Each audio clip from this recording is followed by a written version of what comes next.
Now let's deal with other transport troubles. 2 more trucks were torched overnight, this time in Daveyton, east of Johannesburg. We've had months of sporadic arson attacks on trucks, mainly in Gauteng and Kwazulu-Natal. And in recent days, those attacks have intensified. Tragically, then on Tuesday, the murder in Gauteng of a Pinetown truck driver, shot and burnt while just trying to do his job. We understand a high-level ministerial meeting is taking place, and I'm joined now by Mary Phadi, President of the Truckers Association of South Africa. Good evening, Ms. Phadi. Thank you very much for your time. Good evening, Salim. We understand that the truckers are unhappy at the many foreign workers in the industry. Many of those foreign workers, certainly not all of them, we understand are illegal, therefore open to exploitation. They will take a lot less money and they'll be exploited by these bosses.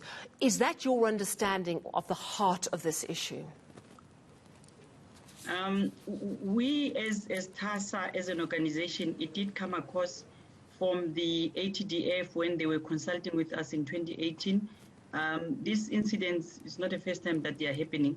We did have some discussion with regard to that when they were saying to us, look, despite the bargaining council rules that is imposed on an employer, they are still not doing what they are supposed to do in terms of making sure that, you know, the foreign drivers are paid accordingly. Otherwise, other employers are paying them less, and therefore they are taking advantage of the salary scale and uses the foreign drivers. But when South African drivers come, there is an issue that we don't give them, you know, what the package that we are supposed to give them. So therefore, we are taking short routes with employing the foreign drivers. Indeed, it's something that we looked at over the years, and we were hoping that by this time, the matter would have been resolved. Why has it not been resolved? You know, I spoke to, I think it was Patrick O'Reilly of the Fleet Watch magazine, and he was saying there's been a massive failure on the part of the ministers of labour and transport, at Home Affairs, I suppose, as well. Would you agree with that? Definitely. It showed when we took to the street on the 5th of October this year. We've been saying it, we've been writing letters, we've been engaging with trying to get attention from the Department of Transport to tell them that let us regulate this industry. How do you have different modes of transport under the Department of Transport, you know, with the permits to be wherever, whether you're maritime, whether aviation, and then you have freight in isolation, whereby everybody does as they wish in the freight industry. So indeed, if they could have listened, or if they sit with us, they'll be able to understand. We are not going to sit with this situation, because this situation that we are sitting at was going to be something that was going to give us a proper database and a proper information as to who are those employers that are still exploiting the foreign drivers. I don't understand why it's become so violent. I mean, we heard about this poor Pinetown truck driver who he was shot at in his truck. He managed to get out of his truck. He was then burnt and died. The 2 incidents yesterday, our reporter was telling us that there was a group of people standing across the road. They shot directly at the truck. They didn't stop to ask, are you foreigners? Are you South African? What are you carrying? They didn't loot a thing. They just burnt those trucks last night. So, you know, I know that truckers in the industry are saying, oh, well, this is not our work. This is a criminal element. If it was a criminal element, they'd be stealing everything from the trucks. Why is it so violent, and who do you think is behind these attacks? Look, they are retaliating. You know, it's human nature when you say something repeatedly and people don't listen to you. To us, we are not saying it's criminal, because if it's criminal, they'll stop a truck, take tires and disappear. We've seen that over the years. You know, they can hijack a truck and they can steal diesel. So those things we've seen them, and they've already happened.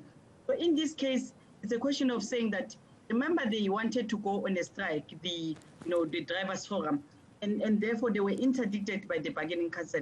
So we are not quite sure whether maybe that response is coming from there, because remember, they want to have a voice and they want to be able to march on the street. But the interdict is saying that they cannot be able to do so. So I'm just worried that, you know, as well as our government, we don't